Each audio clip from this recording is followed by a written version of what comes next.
Dear friends, welcome to PMS Insights. Presently, the equity markets worldwide are reacting to the news of the outbreak and spread of coronavirus. The market participants are rightly worried regarding the continuous escalation in the number of COVID-19 cases in several countries other than China, which could potentially lead to a broader global economic slowdown and loosening monetary policy. While the synchronized intervention of global central banks would help manage the asset prices, however, the slowdown in economic activity could be sharp and could last for a few quarters.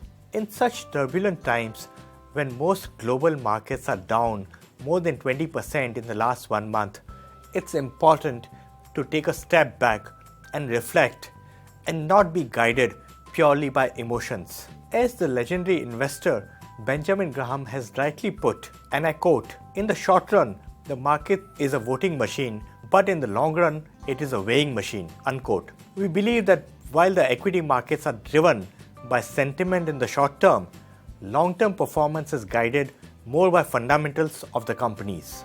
Meanwhile, another important factor, the fall in crude prices by more than 30%, led by the OPEC supply shock, bodes positively for India, as India is overtly reliant on oil imports. As per estimates, for every $10 per barrel fall in crude prices boosts India's growth by 25 basis points and pulls down the headline inflation by 30 basis points. Against this backdrop, while we cannot predict the exact bottom of the markets, it still provides a window of opportunity into the stock markets for medium to long-term investors, as quite a few high-quality businesses could be available at good valuations amidst all the fear. Also, in the long run, the pandemic might propel investments in India's manufacturing sector as businesses across India and globally start reducing the dependence on China for raw material and components. Coming to the financial results for third quarter FY20,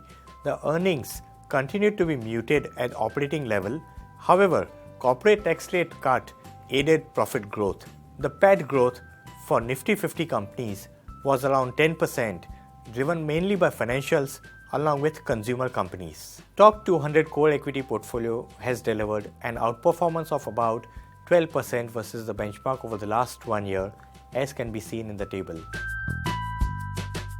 The portfolio companies delivered profit growth of around 20%, which is significantly ahead of market growth, with 88% of companies delivering results either above or in line with estimates, and about 12% companies missing their estimates. Companies which delivered strong earnings growth include Bharti Airtel, Trent, United Spirits, and ICICI Bank, among others.